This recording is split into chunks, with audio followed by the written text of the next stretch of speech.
آج ہے 8 اکتوبر۔ فلسطین کی جنگ شروع ہوئے 1 سال ہو چکا ہے، اور 1 سال کے ہوتے ہی اللہ تعالیٰ کی طاقت حرکت میں آئی ہے، اور امریکہ میں 2 اتنے ہولناک واقعات ہوئے ہیں کہ دنیا پوری ہل گئی ہے۔ تو میں آپ کو وہ 2 واقعات سنانے لگا ہوں، اور پھر میں آپ سے سوال کروں گا کہ بحیثیت مسلمان ہماری کیا ذمہ داری بنتی ہے۔ یہ واقعات سننے سے پہلے امریکہ کا تھوڑا سا نظام سمجھ لیجئے۔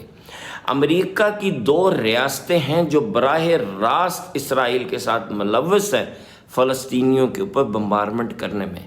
یاد رہے کہ اسرائیل کا خود یہ کہنا ہے کہ امریکہ کے بغیر وہ 2 دن جنگ نہیں لڑ سکتے۔ تو وہ جو امریکہ جس کے بغیر وہ جنگ نہیں لڑ سکتے، وہ اصل میں 2 امریکہ کی ریاستیں ہیں۔ سب سے پہلے ان کا نام، ایک ریاست ہے نارتھ کیرولائنا اور دوسری ریاست ہے فلوریڈا۔ ان کی کیا اہمیت ہے؟ نارتھ کیرولائنا امریکہ کی چھاونی ہے۔ اس ریاست کی تقریباً 1 کروڑ آبادی ہے، اور تقریباً ساری آبادی جنگی ساز و سامان بنانے میں یا ملٹری بیسز چلانے میں ملوث ہے۔ یہاں امریکہ کے 7 سب سے بڑے اڈے ہیں، سب سے بڑے اڈے۔ یہاں سے کارگو پلینز بومز لے کے اڑتے ہیں، اسرائیل کو دیتے ہیں، جو اسرائیل پھر فلسطینیوں پہ گراتا ہے۔ تو یہ تو ہو گیا نارتھ کیرولائنا۔ یاد رکھیں کہ یہاں کے لوگ اسرائیل کے اتنے حمایتی ہیں کہ جب جہاز اڑتے تھے یہاں سے اسلحہ لے کے اسرائیل کے لیے، تو یہ اٹھ کے نعرے لگاتے تھے کہ مارو فلسطینیوں کو، مارو فلسطینیوں کو۔ اب ہم آتے ہیں دوسری ریاست فلوریڈا کی طرف۔ فلوریڈا میں امریکہ کے امیر ترین یہودی رہتے ہیں، لیکن اس کے علاوہ بھی ایک رول ہے ان یہودیوں کا۔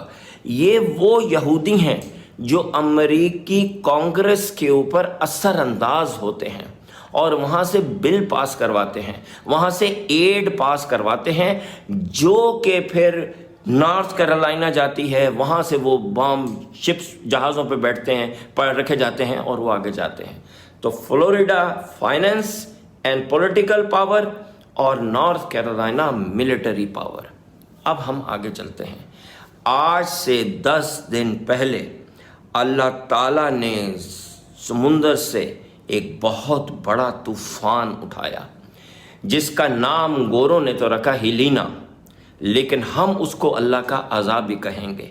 یہ طوفان سمندر سے اٹھا اور باقی کی ساری ریاستوں کو چھوڑتے ہوئے سیدھا ہٹ کیا، جیسے کوئی بہت بڑا بامبر ہے جو بم گرانے جا رہا ہے۔ اس نے سیدھا ہٹ کیا کس کو؟ نارتھ کیرولائنا کو۔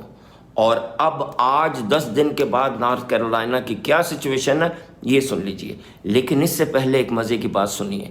ورلڈ بینک کا اندازہ ہے کہ فلسطین کو ری بلڈ کرنے میں $35 بلین لگیں گے۔ ٹھیک ہے، اب ہم آگے چلتے ہیں۔ تو یہ جو ہیلینا آ کے ٹکرایا نارتھ کیرولائنا سے، اور وہاں پہ اتنی شدید بارشیں ہوئیں، اتنے شدید طوفان آئے، تو اس وقت 1 کروڑ نارتھ کیرولائنا کی آبادی میں سے 80 لاکھ بے گھر ہو چکے ہیں۔ نہ ان کے پاس پینے کو پانی ہے، یاد رکھیے فلسطین کو، نہ کپڑے ہیں، نہ کھانا ہے، نہ چھت ہے، کھلے آسمان تلے پڑے ہیں۔ اور امریکن گورنمنٹ کا اندازہ ہے کہ نارتھ کیرولائنا کو ری بلڈ کرنے میں کتنے پیسے لگیں گے؟ جی ہاں، $35 بلین۔ اب ہم یہاں سے موو کرتے ہیں اور آ جاتے ہیں فلوریڈا کی طرف۔ دوسرا طوفان اس وقت جب میں آپ سے گفتگو کر رہا ہوں تو اٹھا ہے، اور وہ گلف آف میکسیکو سے، اور اب وہ بڑھ رہا ہے فلوریڈا کی طرف، بالکل ایک بہت بڑے بامبر کی طرح جس کے اوپر بامز ہی بامب لگے ہوں۔ لیکن اس کیس میں بامز ہیں دنیا کی تیز ترین ہوا، 180 مائل پر آور کی ہوا، جو انسان نے آج تک نہیں دیکھی تھی۔ جس وقت میں یہ ویڈیو بنا رہا ہوں تو 180 مائل پر آور کی ہوائیں اس وقت سمندر میں گھومتی ہوئی فلوریڈا کی طرف بڑھ رہی ہیں۔ پوری فلوریڈا کی ریاست اس کے انڈر میں آ چکی ہے۔ 2 کروڑ 20 لاکھ آبادی ہے فلوریڈا کی، جس میں سے صرف 20 لاکھ بچی ہے۔ 2 کروڑ کی آبادی بے گھر ہونے والی ہے، اتنا شدید طوفان آنے والا ہے کہ پوری ریاست خالی کر دی گئی ہے، اور اس کو ری بلڈ کرنے میں امریکہ کا کتنا خرچہ آئے گا؟ 200 بلین، 200 بلین ڈالرز۔ اب میرا آپ سے بحیثیت مسلمان ایک سوال ہے، قرآن میں 2 دفعہ یہ ذکر آیا ہے کہ گھومو اللہ کی زمین میں اور دیکھو کہ اللہ تعالیٰ نے کفار کے اوپر کیسے کیسے عذاب بھیجے ہیں۔ تو میرے آپ سے 2 سوال ہیں۔ نمبر 1، کیا یہ عذاب نہیں ہے؟ دوسرا، کیا ہمیں اس عذاب کے بارے میں اپنے بچوں کو اور اپنے آس پاس کے لوگوں کو بتانا نہیں چاہیے تاکہ ہمارے دل میں خوف خدا پیدا ہو؟ کرنا چاہیے، لیکن مسئلے 2 ہیں۔ پہلا مسئلہ یہ ہے کہ آدھے لوگ جو یہ میری بات سنیں گے وہ آدھے اس کو کوئی سائنسی فیکٹ کا نام دے دیں گے، وہ کہیں گے جی گلوبل وارمنگ ہے تو ایسے ہوا تو ویسے ہوا، اور وہ اس کو ریجیکٹ کر دیں گے۔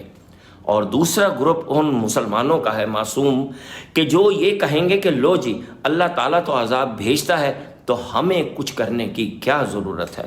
تو ان کے لیے عرض ہے کہ اللہ تعالیٰ کا کفار پہ یہ عذاب فلسطینیوں کی 1 سال کی جدوجہد اور شہادتوں کے بعد آیا ہے۔